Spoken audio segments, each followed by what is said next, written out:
Holidays-nale, adu namma GT Holidays da. GT Holidays, South India's #1 travel brand. You know you are special when you're with GT Holidays. நீதியின் பக்கம் நிக்கணும், ஜனநாயகத்தை காப்பாற்றணும். அப்ப நெஞ்சுக்கு நீதியின் பக்கம் ஏன் நிக்கல? திமுக நீதியின் பக்கம் நிற்கிறது என்றால் கலைஞர் எழுதிய நெஞ்சுக்கு நீதியின் பக்கத்துல நீங்க ஏன் நிக்கல? எதுக்கு கருணாநிதி நெஞ்சுக்கு நீதியில புத்தகத்தில் எழுதியிருக்கிறாரு, ஒரே நாடு ஒரே தேர்தல் வரணும். சார், அன்றைக்கு சூழ்நிலை இந்திய அரசியலமைப்பு சட்டம் காக்கப்படக்கூடிய சூழ்நிலையில் இருந்தது. இன்னைக்கு இந்திய அரசியலமைப்பு சட்டமும் அம்பேத்கர் எழுதின சட்ட புத்தகத்தையே ஆபத்துன்றாங்க. அதனாலதான் புத்தகத்தை தூக்கிட்டே எல்லாம் பதவி பிரமாணம். ஒரு உதாரணம் சொல்லுங்க. இந்திய அரசியல் சாசன சட்டத்துக்கு பிஜேபினால ஒரு பெரிய அபாயம் வந்திருக்கு. ஒரு விஷயம் சொல்லுங்க. 364 பேர் ஆதரவு தெரிவிக்கணும் மக்களவையில். அதே போல 164 பேர் மாநிலங்களவையில் ஆதரவு தெரிவிக்கணும். உங்களுக்கு 112 கீழே தான் இருக்குது மாநிலங்களவையில். அதே போல 292 தான் இருக்குது. அதுலயே நீங்க பெரும்பான்மை இல்ல, அங்கேயே ஃபெயிலியர். இந்த கூப்பாடு போடுறீங்க, இந்த கத்து போடுறீங்க. இதெல்லாம் நீங்க சொல்ற அரித்மெட்டிக்ஸ் படி இதை வந்து பார்லிமெண்ட்ல அமல்படுத்தின உடனே இது தோத்துற போகுது. கண்டிப்பா தோத்துரும். உங்களுக்கு என்ன பிரச்சனை? ஓவரால் ஒட்டுமொத்தமா ஒரு தேர்தல் நடத்திட்டா பிஜேபி எல்லா மாநிலங்களையும் நம்ம வந்துடலாம், அங்கங்க அந்த அலையிலேயே நம்ம அடிச்சுக்கிட்டு வந்துரும் அப்படின்னு நீங்க ஏதாவது ஆசைப்படுறீங்களா? அப்படி நீங்க பயப்படுறதுனாலதான் இது எதுக்குறீங்கன்னு சொல்றேன். இப்ப பண்ண முடியாது. 240 நீங்க இப்பவே உங்களுக்கு நிதிஷும் சந்திரபாபு இல்லைன்னா உங்களுக்கு ஒண்ணுமே இல்லை சார். வெறும் 4 எம்பியை வச்சுக்கிட்டு சந்திரசேகர் திமுக ஆட்சியை கலைச்சாரு, தெரிஞ்சுங்க. காங்கிரஸ் பண்ணாம விட்டதை, காங்கிரஸ் பண்ண டேமேஜை, காங்கிரஸ் இந்த நாட்டுக்கு பண்ண துரோகத்தை எல்லாம் சரி பண்ணிட்டு இருக்கோம் சார். நாங்க சாத்தியம் இல்லாத ஒன்றை இப்ப நடத்த போறாங்க, அதை எதிர்த்து எல்லாரும் கரம் கோர்த்து நிக்கணும்னு இருக்காங்க. சாத்தியம் மட்டும் இல்ல சார், சத்தியமும் சாத்தியமும் சேர்ந்து ஜெயிக்க போகுது. நடத்தியே தீருவீங்களா? நடத்தே தீரும். பெரும்பான்மை வேணும், நம்பர்ஸ் வேணும். அது எப்படி வருதுன்னு பாருங்க. ஒரே நாடு ஒரே தேர்தல் மசோதாலாம் தாக்கல் செய்ய போறதா தகவல்கள்லாம் வந்து, அதுல உங்களுக்கு எதுவும் பிரச்சனை இருக்கா? பார்லிமெண்ட்ல யாரும் திமுக எம்பிங்கெல்லாம் ஆப்சென்ட் ஆகக்கூடாதுன்னு சொல்லியிருக்காங்க. கொறடா சொல்லிட்டாரு. எதிர்த்து ஓட்டு போடுறதுக்காக. எதிர்த்து ஓட்டு போடல சார், நீதியின் பக்கம் நிக்கணும், ஜனநாயகத்தை காப்பாற்றணும். அப்ப நெஞ்சுக்கு நீதியின் பக்கம் ஏன் நிக்கல? திமுக நீதியின் பக்கம் நிற்கிறது என்றால் கலைஞர் எழுதிய நெஞ்சுக்கு நீதியின் பக்கத்துல நீங்க ஏன் நிக்கல? எதுக்கு? கருணாநிதி நெஞ்சுக்கு நீதியில புத்தகத்தில் எழுதியிருக்கிறாரு, ஒரே நாடு ஒரே தேர்தல் வரணும். சரி, அவர் இந்த வார்த்தைகளை ஒரே நாடு ஒரே தேர்தல் இப்ப இருக்கிற கேட்சி ஸ்லோகன். அவர் சொன்னது சட்டமன்றத்திற்கும் நாடாளுமன்றத்திற்கும் ஒரே சமயத்தில் தேர்தல் நடத்தணும்.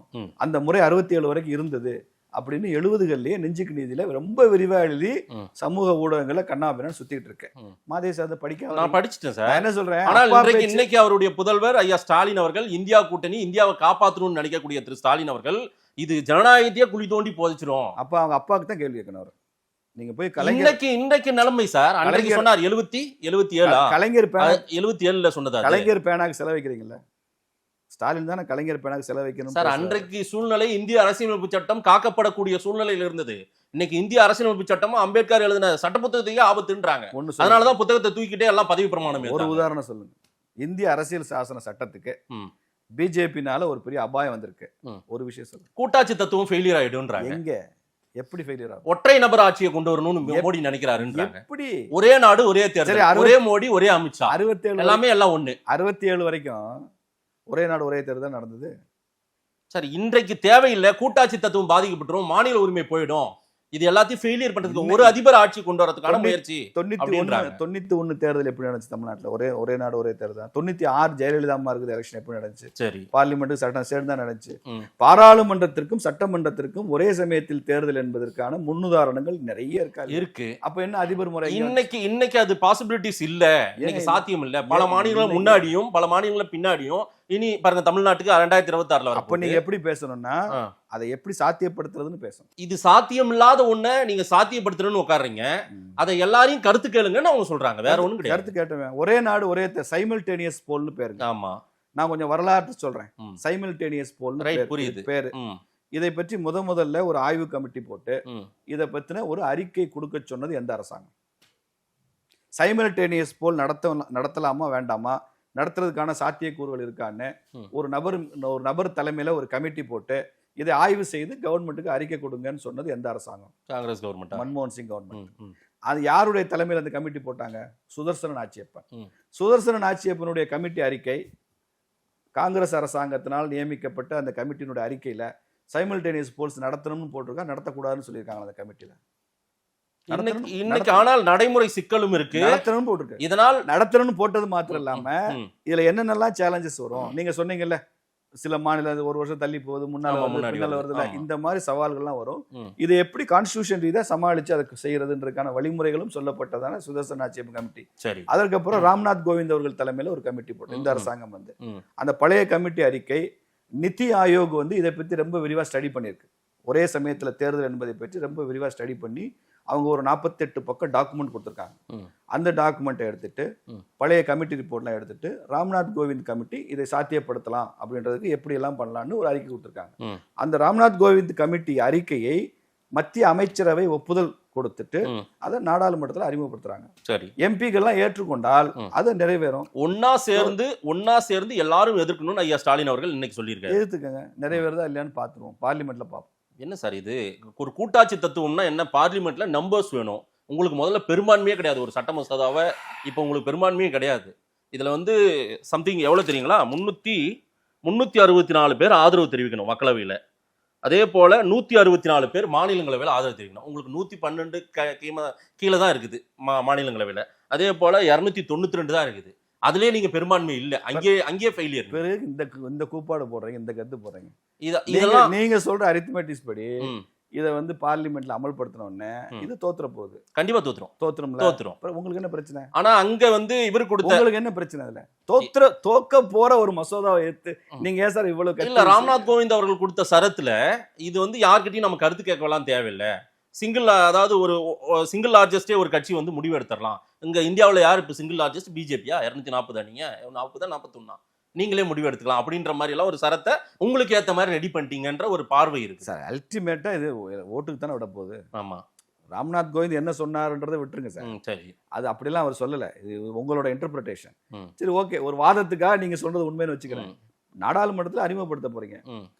நீங்க சொல்றபடி நம்பர்ஸ் வந்து தே டோன்ட் ஃபேவர் பிஜேபி, அதானே? ஆமா, இல்ல கணக்கு வந்து எங்களுக்கு ஆதரவா இல்லை, எண்ணிக்கை எங்களுக்கு ஆதரவா இல்லை, உங்களுக்கு ஆட்சியும் பெரும்பான்மை இல்ல. அப்ப தோற்க போகுது, தோக்குதான் ஜெயிக்கலாம் பார்லிமெண்ட்ல பாத்துருவோம். சரி, நாங்க ரெடியா இருக்கோம். அப்ப ஒரு அரசாங்கத்தினுடைய கான்பிடன்ஸ் லெவல் எவ்வளவு உச்சத்துல இருக்கு பாருங்க. தனக்கு நம்பர்ஸும் ஃபேவரா இல்ல, இப்படி மாதேஷே சொல்லிட்டாரு. இவ்வளவு பெரிய மாதேஷ் சொல்லியும் கூட இந்த மசோதாவை அறிமுகப்படுத்துறோம்னா அப்ப அந்த confidence level of the government என்னத்துக்கு தேவைன்னு மக்கள் கேக்குறாங்க சார். இப்ப இருக்கிற நடைமுறையிலே நீங்க தேர்தல் நடத்திட்டு போங்களேன், என்ன அவசியம்? இப்ப என்ன உங்களுக்கு? அதே போல பிஜேபி ஏதாவது ஒரு சட்டம் கொண்டு வருதுன்னா அதுல அவங்களுக்கு ஏதாவது ஒரு லாபம் இல்லாம பண்ண மாட்டாங்க. ஒரு 3 மாசத்துக்குள்ள தேர்தல் கமிஷன் எலெக்ஷன் ப்ராசஸ் ஆரம்பிச்சு ஒரு 3 மாசத்துக்குள்ள நாடு முழுக்க பார்லிமெண்ட்டுக்கும் அசம்பிளிக்கும் தேர்தல் நடந்து முடிஞ்சிடும். 2 மாசம் கூட வச்சுங்க. முடிச்சதுக்கப்புறம் 5 வருஷம் கவர்னன்ஸ், தேர்தல் டென்ஷன் இல்லை, தேர்தல் செலவுகள் இல்லை, தேர்தலுக்காக தலைவர்கள் சுற்றுப்பயணம் பண்ண வேண்டியதில்லை. இடைத்தேர்தல் நடந்துட்டு அது வேற விஷயம், யாராவது இறந்துட்டாங்க துரதிருஷ்டவசமான அதெல்லாம் நடக்கும். அது நடக்கும். அப்ப அதுவும் தேர்தல் தான், இடைத்தேர்தல் நடக்கும். சரி, ஒரு ஆட்சி கவிழ்ப்பு வந்துருச்சுன்னா ஒரு மாநிலத்துக்கு, குறிப்பா ஒரு உதாரணத்துக்கு சொல்றேன் சார், ஒரு ஆந்திராவிலேயோ ஒரு கேரளாவிலேயோ தமிழ்நாட்டிலேயோ ஆட்சி கவிழ்ந்துருது. தமிழ்நாட்டிலே வச்சுக்கோ, தமிழ்நாட்டிலேயே ஆட்சி தமிழ்நாட்டுல செழிப்பா இருக்காங்க, ஸ்டாலின் ஆட்சி கவுந்துருச்சுன்னு வைங்க. இப்போ உதாரணமா இந்த சட்டம் நிறைவேறி உதாரணத்துக்கு சொல்லி சந்தோஷப்பட்டுக்கிறீங்க. இல்ல, நீங்க உங்களுக்கு மகிழ்ச்சி அளிக்கிறக்கா? எனக்கு என்ன மகிழ்ச்சி, உங்களுக்கு தான் அது பெரிய மகிழ்ச்சியா இல்லைங்க. ஸ்டாலின் ஆட்சி கவுந்துருச்சுன்னா இப்போ உள்ள நடைமுறை என்ன தெரியுமா? சொல்லுங்க. 2026 வரைக்கும் ஐயா ஸ்டாலின் வந்து சிஎம் இருப்பாருங்கிறதா இப்ப 5 வருஷம் இருக்காரு. இப்போ உள்ள நடைமுறைப்படி 24 ஆட்சி கவிழ்ந்துருது, மறுபடியும் ஒரு தேர்தலை சந்திக்கிறாரு, ஸ்டாலினே மறுபடியும் சிஎம் ஆயிடுறாரு வச்சுக்கோங்க. இப்ப மகிழ்ச்சியா இருப்பீங்க, சிரிப்பு வருது பாருங்க. மறுபடியும் ஸ்டாலினே சிஎம் ஆயிடுறாரு. அப்போ இவர் அடுத்து எப்ப தேர்தல் சந்திக்கணும்? 2029 தான் சட்டமன்ற தேர்தலை சந்திக்கணும். இதுதானே இப்போ உள்ள நடைமுறை. இப்போ உள்ள நடைமுறை இல்ல 26னா 31 அடுத்து 31 இல்லைங்க. தேர்தல் 24 நடக்குது, ஆட்சி கவிழ்ந்ததுனால. சரி சரி, ஆட்சி கவிழ்ந்ததுனால தேர்தல் நடக்குது. இப்போ 5 வருஷம் கணக்கு வரீங்க. 26ல நடக்க வேண்டிய தேர்தல் 24 நடக்குது. அதுலயும் ஐயா ஸ்டாலின் ஜெயிச்சிட்டாரு. நீங்க சந்தோஷப்படுறதா திருப்பி அதை சொல்றேன். சரி சரி சரி. அப்ப 29ல தான் அடுத்த தேர்தலை ஸ்டாலின் சந்திப்பார், சட்டமன்ற தேர்தல. 5 வருஷம் ஒரு ஆட்சியில் இருப்பார்ன்றதான இப்போ உள்ள நடைமுறை.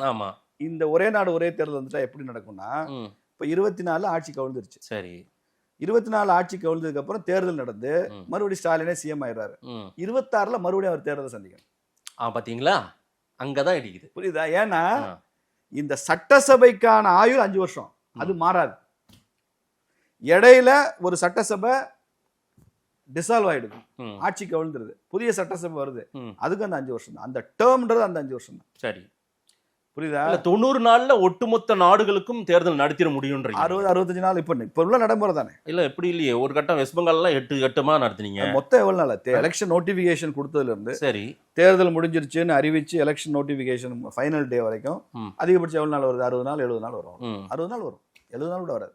ஓவரால் ஒட்டுமொத்தமா ஒரு தேர்தல் நடத்திட்டா பிஜேபி எல்லா மாநிலங்களையும் நம்ம வந்துடலாம், அங்கங்க அந்த அலையிலேயே நம்ம அடிச்சுக்கிட்டு வந்துரும் அப்படின்னு நீங்க ஏதாவது ஆசைப்படுறீங்களோ? அப்படி நீங்க பயப்படுறதுனாலதான் இது எதுக்குறீங்கன்னு சொல்றேன். இப்ப தமிழ்நாட்டுல ஒரே நாடு ஒரே தேர்தல் வருதுங்க. சரி வச்சுங்க, 26 வருதுன்னு வச்சுக்கோம். எப்படி இங்க மாநிலத்திலையும் பிஜேபி ஜெயிச்சிரும், மத்தியிலையும் பிஜேபி. அப்படி ஒரு ஆசை இருக்கு. 40 எம்பிலையும் பிஜேபி ஜெயிக்கும், 234 சட்டமன்றத்திலும் பிஜேபி ஜெயிக்கும். இல்ல மக்களை குழப்பறீங்க. யார் இருக்காங்களோ அவங்க தானே சார் ஜெயிப்பாங்க. இல்ல மக்களை நீங்க குழப்பற விதமா தேர்தல் நடத்தணும்னு ஆசைப்படுறீங்க. அவங்க சட்டமன்றம்னா பார்த்து சரியா வாக்களிப்பாங்க, நாடாளுமன்றம்னா பார்த்து சரியா வாக்களிக்கிறாங்க. நாங்க ஐயா ஸ்டாலின் 2 வருஷத்துக்கு ஒரு தடவை தேர்தல் பிரச்சாரம் மாநிலம் மத்தி அப்படின்னு சுத்திட்டே இருக்காரு ஊராட்சின்னு. அவரை கொஞ்சம் ரிலீவ் பண்ணுவோம். 5 வருஷத்துக்கு ஒரு தடவை ஐயா பிரச்சாரத்துக்கு போட்டோம். 2 மாசம் கடுமையா உழைக்கிறாரு. அதுக்கப்புறம் அவர் முழுக்க உட்காந்து ஆட்சி செய்யட்டும் நினைக்கிறேன். அவ்வளவுதான். இது ஸ்டாலின் அவர்களுக்கு ஃபேவர் பண்றதுக்கு தான் இந்த முடிவே, எங்களுக்கு ஒண்ணும் கிடையாது. இல்ல சார், ஒரு சட்டசபைக்கு தனி தேர்தல், இங்கு மக்களால் தேர்ந்தெடுக்கப்பட்ட பிரதிநிதிகள் உள்ள போறாங்க. அந்த சட்டசபை மாண்பெல்லாம் இல்லாமல் போய்விடும். இப்போ நாங்க ஒரு தீர்மானம் போட்டா, ஒரு சிறப்பு தீர்மானம் போடுறோம், அதெல்லாம் எப்படி கொண்டு போய் அது ப்ராசஸ் பண்றது, யார் இது அப்படின்னா, சோ இந்த ஒற்றை நபர் கலாச்சாரம் வந்துச்சுன்னா மாநிலங்களை சுருக்கிடலாம், மாநில அதிகாரங்களை இன்னும் குறுகல் படுத்தணும். ஏற்கனவே மாநில கூட்டாட்சி எப்படி சிதைக்கிறாங்க பிஜேபின்னு ஸ்டாலின் சொல்றாரு, நான் சொல்ல. அந்த மாதிரி ஏதாவது கேம் விளையாடிடுவாங்க இவங்க பிஜேபி அப்படின்னு பயப்படுறாங்க. அது அப்படி கேம் விளையாடணும்னு நாங்க நினைச்சா, இப்படி ஒரே நாடு ஒரே தேர்தல் இல்லைனாலுமே அந்த கேம் விளையாடலாமே. கூட்டாட்சியை உடைக்கணும்னு நினைச்சா இப்படி ஒரே நேரத்தில் தேர்தல் நடத்தி தான் அந்த கூட்டாட்சி உடைக்கணும்னு அவசியம் இருக்கு. சரி, சும்மா உடைக்கலாம். மத்தியில் நாங்கள் ஆளுங்கட்சியாக இருந்தாலும் இந்திரா காந்தி உடைக்கல, அப்படி இப்போ பண்ண முடியாது. 240 நீங்க இப்பவே உங்களுக்கு நிதிஷும் சந்திரபாபு இல்லைன்னா உங்களுக்கு ஒண்ணுமே இல்லை சார். வெறும் 4 எம்பியை வச்சுக்கிட்டு சந்திரசேகர் திமுக ஆட்சியை கலைச்சாரு, தெரிஞ்சுங்க. சரி, சந்திரசேகர் தானே டிஸ்மிஸ் பண்ணாரு டிஎம்கே கவர்மெண்ட். எத்தனை எம்பி சந்திரசேகருக்கு? 4 எம்பி. 4 எம்பி வச்சுக்கிட்டு ஒரு ஆர்டிகல் 356 இன்வோக் பண்ண முடியும்னா 240 எம்பி வச்சு செய்ய முடியாது. எங்களுக்கு செய்யக்கூடாதுன்றதுனால இருக்கோம். நாங்கள் 356 எல்லாம் இப்போ நீங்க இம்ப்ளிமெண்ட் பண்ண முடியும். தேர்ந்தெடுக்கப்பட்ட மக்கள் அரசை கலைப்பதில் ஆர்வம் காட்டக்கூடாது, அதுல அவசரம் காட்டக்கூடாது, பழி வாங்கக்கூடாது. அது தேச நலனுக்கான செக்ஷன். அந்த ஆர்டிகல் 356ங்கிறது தேசத்தினுடைய நலன்களுக்காக வகுக்கப்பட்ட சட்டம். அதை காங்கிரஸ் இதுவரைக்கும் 84 முறை பயன்படுத்தி ஆட்சியை கலைச்சிருக்காங்க. சார், ஜெயலலிதா அம்மா ஏன் எங்க மேல கோச்சிட்டாங்க 98ல்? அவங்க தானே முதல்ல எலெக்ஷன் நின்னாங்க, எங்களை சப்போர்ட் பண்ணி தானே நாங்கள் வாஜ்பாய் பிரதமர் ஆனாரு. அவங்களுடைய கோபம் ஏன் பிஜேபி மேல என்ன சார் கோபம்? திமுக ஆட்சியை கலைக்க சொன்னாங்க. சரி, வாஜ்பாய் பிரதமர், இங்க டிஎம்கேல சிஎம்ஆ இருக்கிற ஒரு கலைஞர் இருந்தார், அந்த ஆட்சியை கலைக்கணும்னு முடியாதுன்னு சொன்னோம்.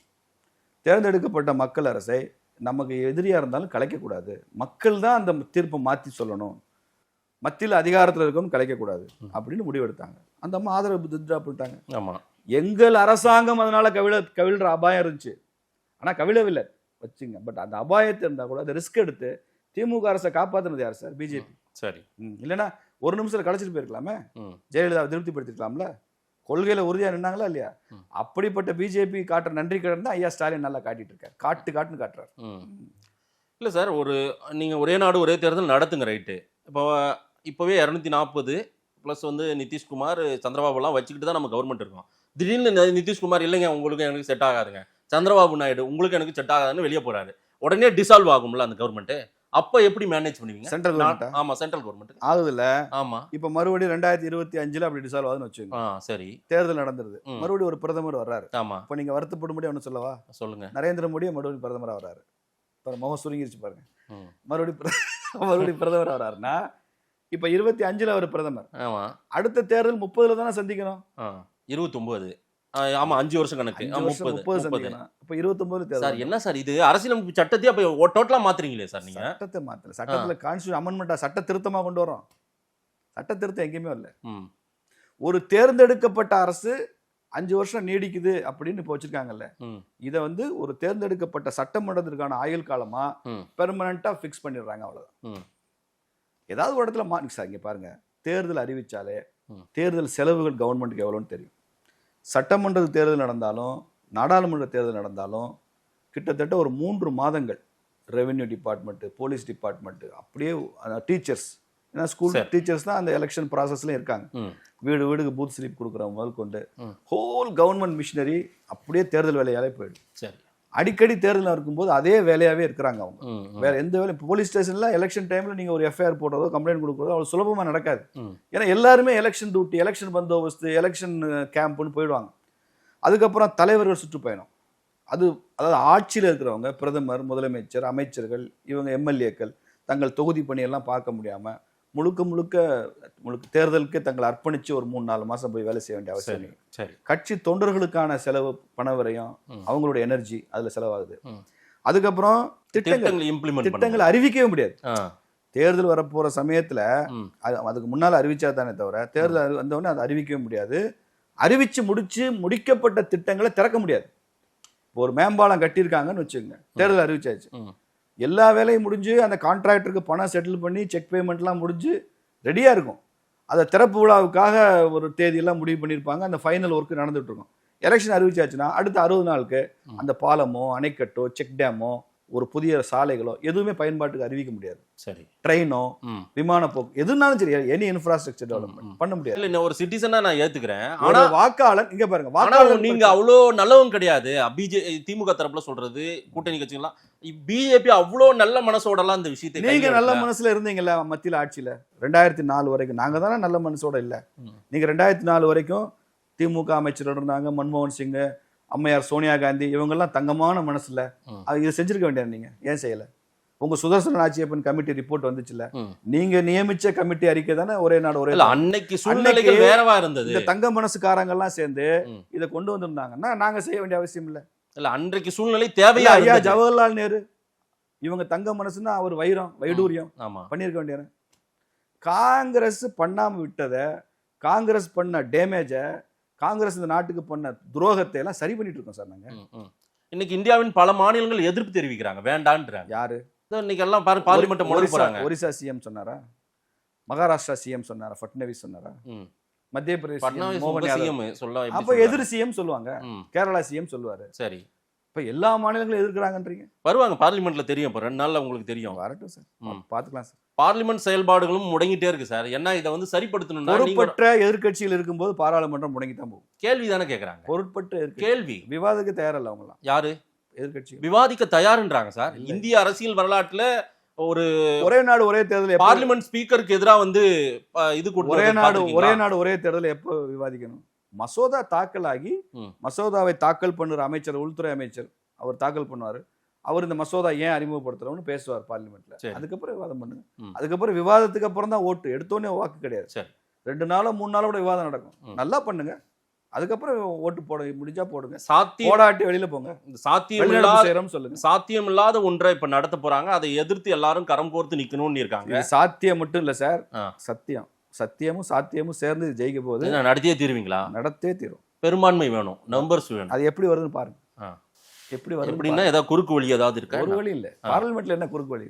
Shortcut will cut you short. Right. இறுதியா ஒரு கேள்வி சார். அதானி மோடிக்கு ஃப்ரெண்டா, ஐயா ஸ்டாலினுக்கு ஃப்ரெண்டா? அவர் 2 பேருக்குமே ஃப்ரெண்டா இருக்கட்டும், என்ன பிரச்சனை? அதானில உங்களுக்கு என்ன பிரச்சனை? இல்ல, இங்க வந்தாரு அங்க வந்தாருன்னு ஏதோ ஆதாரம் இல்லாம ஒரு சில விஷயங்கள் முதலமைச்சர் சொல்லிட்டாரு. நீங்க சந்தித்ததை மறுக்கிறதுனால சொல்றோம். இல்லன்னா அதானி இந்த நாட்டினுடைய தொழிலதிபர். சரி. அவர் என்ன தேடப்படும் குற்றவாளியா? அவரை சந்திக்கிற ரகசியமா? நீங்க தான் அதை பெரிதுபடுத்துறீங்களே. நாங்க பெருசுபடுத்தல. நீங்க சாலை வந்தாரு, நீங்க மறைக்கிறது போனாரு. எந்த சித்தரஞ்சன் சாலைக்கு வந்தாரு, என்ன அவர் எந்த பாதை வந்தாரு? அந்த விவாதத்துக்குள்ளே போல. அதானி விஷயத்துல நான் விவாதத்துக்குள்ளே போல. அதானி தேடப்படும் குற்றவாளியா, இல்ல தேச பாதுகாப்புக்கு ஊறு விளைவிக்கிற பயங்கரவாதியா? அவர் ஒரு தொழிலதிபர். ரைட். அவருக்கு நிறைய ஃபேவர் பண்ணாங்க, ஃபேவர் பண்ணலன்னு சொல்லி நிறைய குற்றச்சாட்டு இருக்கு அவர் மேல. இருக்கட்டும், அவர் சந்திக்கிறது தப்பான்னு கேக்குறேன். இல்ல, அவர் சந்திச்சாரு, எந்த ரூம்ல சந்திச்சாரு, யாரை சந்திச்சாரு அப்படின்ற வரைக்கும் நான் சொல்லுவேன்றாரு. தலைவர் தான் பெரிதுபடுத்துறாரு. ஆமா, ஏன் சொல்றாரு தலைவர்? நீங்க சந்திக்கவில்லை என்று மறுப்பதால சொல்றாரு. நீங்க சந்திச்சேன்னு சொல்லிட்டு போக வேண்டியது. நரேந்திர மோடி வந்து அதானியை நேரடியா சந்திக்கிறாரா, ரகசியமா சந்திக்கிறாங்களா? அதெல்லாம் ஊரறிந்த விஷயம் தானே. நேரடியா சந்திக்கிறாரு. வெளிநாட்டு டூர்ல அதானி கூட அக்கம்பெனி பண்றாரு, தொழிலதிபரா போறாரு. எங்களுக்கு பிரச்சனையே கிடையாது. அதானி நானே சந்திப்பேன். அதானி வந்தாருன்னா, எங்க ஊர் மதுரைக்கு வந்தாருன்னா நானே சந்திச்சு மதுரையில் இன்வெஸ்ட் பண்ணுங்கன்னு சொல்லுவேன். எனக்கு ஒன்றும் பிரச்சனை இல்லையா? நான் சந்திச்சுட்டே அதை மறைக்கணும்னு கேட்குறேன். மதுரையில் ஒரு ப்ராஜெக்ட் வேணும்ன்றீங்க. வந்தாரா சந்திப்பேன். நான் யார் வந்தாலும் கேட்பேன், மதுரையில் இன்வெஸ்ட் பண்ணுங்கன்னு கேட்பேன். என் ஊர் வளரணும்ல. திமுகவை நம்பி நாங்கள் இருக்க முடியுமா? ஏன், எப்படி பண்ணுவீங்க? திமுக என்ன வளர்ச்சி பண்ணியிருக்கு? தென் மாவட்டங்களுக்கு திமுகனால் நடந்த நல்ல விஷயம் தான் ஒன்று சொல்லி. எய்ம்ஸ் வந்துருச்சா? எய்ம்ஸ் வந்துருச்சா? 1,00,000 சதுர அடி கட்டிக்கிட்டு இருக்காங்க. கட்டிக்கிட்டு கன்ஸ்ட்ரக்ஷனை நீங்க வந்து பார்க்க விரும்புனா எல்என்டி கட்டிக்கிட்டு இருக்காங்க. கட்டடங்கள்லாம் கம்பீரமா வந்துட்டு இருக்கு. சரி. அங்க லேபர் கேம்பே ஒரு 2000 லேபர் தங்கி இருக்காங்க. வந்து பாருங்க சார், வாங்க ஆமா, ப்ளீஸ். தென் மாவட்டங்கள வளர்ச்சி இல்ல நீங்க. சும்மா சென்னையில இங்க டி நகர்ல உட்காந்துக்கிட்டு 10க்கு 10 ரூம்ல உலகத்தை விமர்சனம் பண்ண கூடாது. நீங்க வாங்க. இல்ல சார், எய்ம்ஸ் வந்துருச்சா இல்லையான்னு நம்ம தென் நீங்க மாவட்டத்துல வளர்ச்சி சார், இல்லன்றீங்க. நீங்க வந்து பாருங்க சார். சொன்ன எய்ம்ஸ் வந்துருச்சா இல்லையான்னு சரி, கேட்டேன். அப்படியே தென் மாவட்டம் எய்ம்ஸ் வந்தோ வரலையோ, அதை கொண்டு வந்தது நாங்க தானே. சாத்தூர்ல டெக்ஸ்டைல் பார்க் 2000 கோடி கொண்டு வந்தது நாங்க தானே. இன்னைக்கு அங்கே உள்ள தீப்பெட்டி தொழில், பட்டாசு தொழில், இதை காப்பாத்திட்டு இருக்கிற நாங்க தானே. என்ன இருக்கு, நீங்க என்ன பண்ணீங்கன்னு சொல்லுங்க. உணவு பூங்கா கொண்டு வந்தது யார், நாங்க தானே. இன்னைக்கு மதுரை விமான நிலையத்தை வந்து 24 hours ஃபங்க்ஷனிங், ஏர்போர்ட் எக்ஸ்பான்ஷனுக்கான வேலை, அது திமுக உள்ள வந்து போராட்டத்தை தூண்டி விடுறான். மதுரையில செகண்ட் வந்ததுல இருந்து எப்படியாவது ஃபர்ஸ்ட் வந்துடலான்ட்டு பாருங்க, சாத்தூர்ல கொண்டு வந்தோம், மதுரையில கொண்டு வந்தோம், தென் மாவட்டத்துல வளர்ச்சி இல்லைன்னு வேற சொல்றீங்க. சார், நான் எனக்கு ஒண்ணுமே புரியல சார். பள்ளிக்கூடத்துல தென் மாவட்டத்துல வளர்ச்சி இல்லைன்றீங்க. பள்ளிக்கூடத்துல படிக்கிற ஒரு மாணவன் செகண்ட் ரேங்க் வாங்கியிருக்கான். அடுத்து ஃபர்ஸ்ட் ரேங்க் வரணும்னு அவன் நினைக்கிறது பெரிய தேசம். இல்ல, தென் மாவட்டம் வளரலன்னு நீங்க சாத்தூர்ல கொண்டு வந்தோம், மதுரையில கொண்டு வந்தோம், எல்லாத்தையும் சொல்றீங்க. பட்டியல் வளரல. வளர்ந்திருந்தா ஒரு தீபாவளிக்கு தென் மாவட்டங்களை நோக்கி இத்தனை 1000 பஸ் போகுது, பேருந்தில் இடமில்லை, ரயிலில் இடமில்லை, ஆம்னி பஸ்களில் இடமில்லை, பஸ்களில் கட்டண கொள்ளை, இப்படிலாம் ஏன் சார் செய்தி வருது? ஏன் இத்தனை 1000 பேர் கோயம்புத்தூர் போக மாட்டேங்கிறான் தீபாவளி லீவுக்கு? ஏன்னா கோயம்புத்தூர் பக்கம் அந்த மாவட்ட மக்களுக்கு அங்கேயே வேலை வாய்ப்பு இருக்கு, அங்கேயே தொழில் துவங்குறாங்க, அவங்களுக்கு அந்த ஸ்பிரிட் ஆஃப் ஆண்டர்பிரினர்ஷிப் அந்த மக்களுக்கும் இருக்கு. அதனால இல்லை, தென் மாவட்டங்களுக்கு நீங்க எந்த கவனமும் அரசாங்கம் கொடுக்காதனால இத்தனை 1000 பேர் இங்கே வந்து வேலை செய்யறான், லட்சக்கணக்கில். வேற ஊர்ல வந்து வேலை பார்க்குறான். அவன் ஊர்ல இருந்தா பிழைக்க முடியாதுன்னு நிலைமையில தானே சார் வேற ஊருக்கு போறான். இப்ப நீங்களே எந்த ஊர்ல இருந்தீங்க? உங்க சொந்த மாவட்டம் இது கிருஷ்ணகிரியா? சொல்லலாம்ல வாசகர்களுக்கு? சொல்லுங்க. கிருஷ்ணகிரியில இருந்தா உங்களுக்கு வளர்ச்சி இல்லைன்னு தானே சென்னையில இருந்து உட்காருக்கீங்க. சரி, அப்புறம் கிருஷ்ணகிரி வளர்ந்துருந்தா, உங்க படிப்புக்கு ஏற்ற வேலை அங்கேயே கிடைச்சிருந்தா நீ அங்கேயே தானே இருந்திருப்பீங்க. நான் கேள்வி கேட்காம இருந்திருப்பேன் உங்களுக்கு. அது மாதிரி எங்க ஊர் இளைஞர்கள், எங்க ஊர் தம்பிகளும் தங்கைகளும் லட்சக்கணக்கில் புலம்பெயர்றாங்க. மதுரையில் மட்டும் இல்ல, திருநெல்வேலி வரைக்கும், கன்னியாகுமரி வரைக்கும், தென் மாவட்டங்கள் ஒரு 9 மாவட்டங்கள்ல அவ்வளவு புலம்பெயர்றாங்க.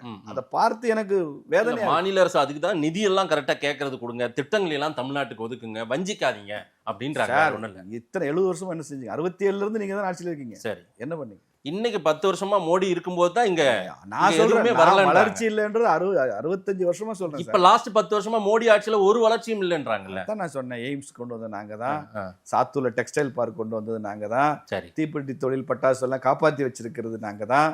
தென் மாவட்டங்களுக்கு என்று ஸ்பெஷலா நிறைய ப்ராஜெக்ட்ஸ் யோசிச்சு அதையெல்லாம் இம்ப்ளிமெண்ட் பண்ண போறதும் நாங்க தான். ரைட். ஐயா ஸ்டாலினுக்கு அதுல கிரெடிட் எதுவும் இல்லையா? முடிஞ்சா எடுத்துக்கங்க. நீங்க மத்திய அரசுக்கு ஒத்துழைச்சிங்கன்னா அந்த கிரெடிட் நீங்களே எடுத்துக்கங்க. ரைட். நிறைய விஷயம் நாங்க செஞ்சதுல போய் ஸ்டிக்கர் அவுட் ஆகும். அப்படி இல்ல, யாரு அது கொண்டு வந்தாங்கன்றது மக்களுக்கு தெரிஞ்சிர போகுது சார். இப்ப தமிழ்நாட்டுல ரேஷன் கடையில அரிசி கொடுக்குறாங்கல்ல. ஆமா சார். சரியா? ஆமா. அந்த அரிசிக்கு மத்திய தொகுப்புல இருந்து வருது. அந்த அரிசிக்கு 19 ரூபா தர்றது மாநில அரசாங்கம். அதான் 60-40 இல்லைங்க, 1 ரூபா தர்றது மாநில அரசாங்கம். 1 ரூபா தர்றது மாநில அரசாங்கம். சரி. 19 ரூபாய்க்கு மேல தர்றது, 19 ரூபா 60% கணக்கு தர்றது மத்திய அரசாங்கம். யார் படத்தை விட்டுறீங்க? அது இன்னைக்கு நேத்தா இருக்கு அந்த மாதிரி படம். மோடி வந்ததுக்கு அப்புறம் தான் இருக்கு. இது மோடி வந்ததுக்கு அப்புறம் தான். இல்ல, அம்மையார் ஜெயலலிதா ஆட்சியில இப்படி நீங்க கேள்வி கேட்க முடியுமா? மன்மோகன் சிங் காலத்துல இவ்வளவு சப்சிடி மத்திய அரசு. அம்மையார் ஜெயலலிதா ஆட்சியில இப்படி மோடி படம் ஏன் ஓட்ட முடியலன்னு அம்மா இருக்கும்போது கேட்டுருங்களா நீங்க? இல்லங்க, கேட்டிருக்கணும். அப்ப இவ்வளவு தரல. நான் சொல்றது நீங்க சொல்ற மாதிரி 60-40 இருந்திருக்கலாம். இன்னைக்கு அந்த ஏழை கோவிடுக்கு அப்புறம் ஒவ்வொரு ஏழைக்கும் 5 கிலோ அரிசி, அதாவது ஒவ்வொரு குடும்ப உறுப்பினர், ஏழை இல்லை, ஒவ்வொரு குடும்ப உறுப்பினருக்கும் அந்த அட்டைப்படி 5 கிலோ அரிசின்னு சொல்றமே, இதெல்லாம் எவ்வளவு வருது? மக்கள் உங்களை புரிஞ்சுக்கவே இல்லை சார்.